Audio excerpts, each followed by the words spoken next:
Your AAA Foundation for Traffic Safety welcomes you to Using Your Eyes Effectively When Driving. We're going to explore the fascinating world of visual perception, and we'll answer questions like, what's the difference between the two types of information our eyes provide us with? Where on the driving scene should a driver concentrate most of his or her attention?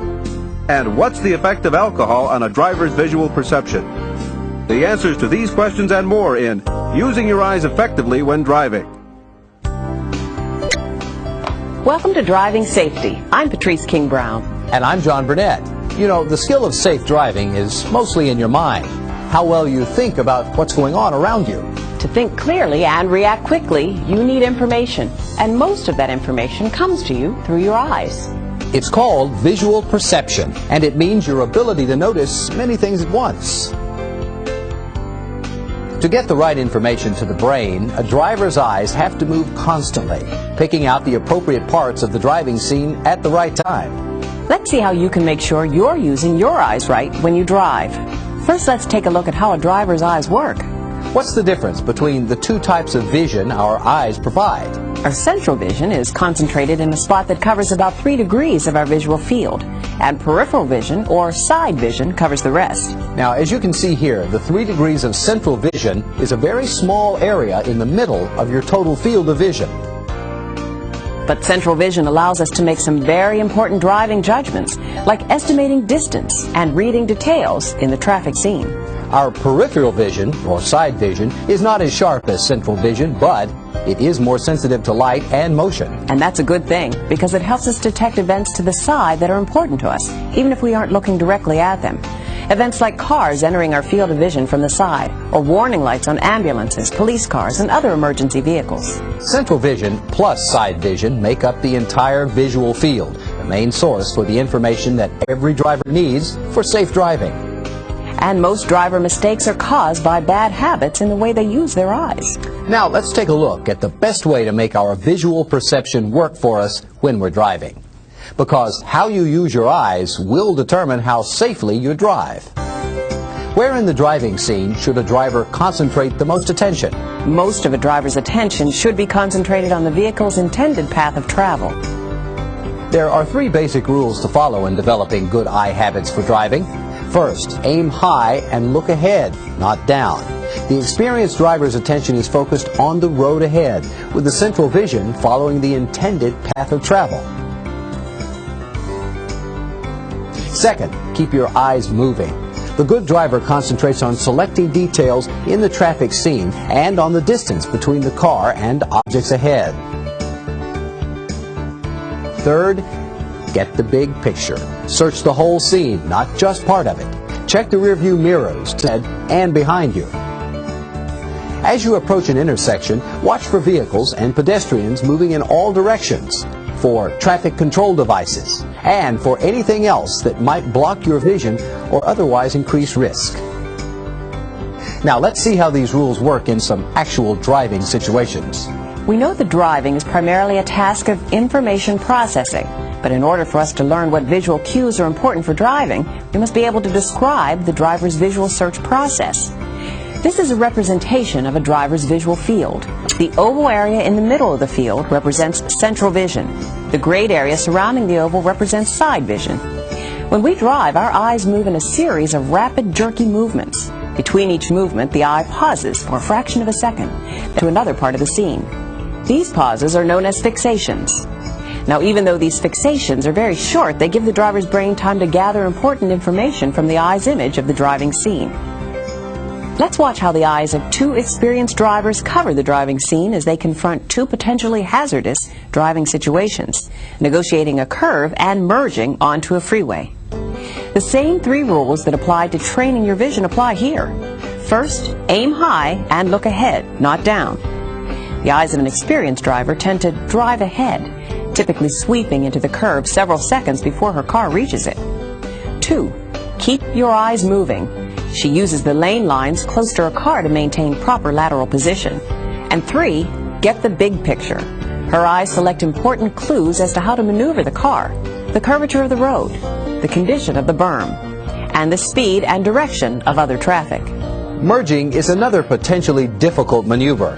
Let's watch this experienced driver's eye habits as he negotiates a merge. A good driver starts sampling the conditions in the stream of traffic 10 seconds before reaching the merge point. In a merge situation, experienced drivers maintain lane position by glancing momentarily to the right side of the road. They always maintain an awareness of other traffic patterns developing around them. Train your eyes to follow the 3 rules. Aim high and look ahead, not down. Keep your eyes moving and get the big picture. Keep these rules in mind whenever you drive, and your eye habits will improve. Let's look now at how some experienced drivers have trained their eyes to develop special skills that help them in driving. With experience, some driving tasks don't require every eye fixation to be directed only toward traffic and the path of the car. In this situation, for example, the driver is concerned with avoiding a pedestrian, but is still able to maintain control of the vehicle with only very brief glances at the intended path of travel. This driver has developed the ability to use side vision to judge distance. Another driver was told to fixate on the car on the right while maintaining proper distance behind the car directly ahead. Her central vision remains on the car to her right, but she's still able to follow the car in front without looking directly at it. Let's look at 2 examples in which drivers are functioning at less than top efficiency. This driver is tired. Notice how his central vision tends to fixate lower and to the right, often dipping all the way down to the road surface. This driver, on the other hand, is mildly under the influence of alcohol. His example allows us to answer our 4th question. What is the effect of alcohol on visual perception? Even though he isn't legally drunk, after only a few drinks, the effects of alcohol on his eye habits are readily noticeable. His concentration is failing. His eyes are staring straight ahead, his central vision stuck squarely on the surface of the road. He notices nothing to either side, a very dangerous situation, both for himself and every other driver on the road. Let's turn now to how new drivers can train themselves to have good eye habits and effectively search the driving scene for important information that will allow them to drive more safely. Inexperienced drivers have different visual search patterns than those of experienced drivers. Typically, student drivers go through a 3-stage development process as they become more proficient. In the first stage, beginning drivers exhibit an active search pattern, but many of their fixations fall on unimportant areas of the driving scene. In the second stage, new drivers show an in-out pattern, sharing their fixations for near lane position with glances ahead. In the third stage, we find the normal pattern of experienced drivers, who fixate far ahead while using their side vision for information about their lateral position. To train yourself to use your eyes properly while driving, you must follow our 3 rules. First, aim high and look ahead. Give yourself a visual lead time of at least 20 to 30 seconds. That's about 2 city blocks at 30 miles per hour, 4 at 55. Second, keep your eyes moving.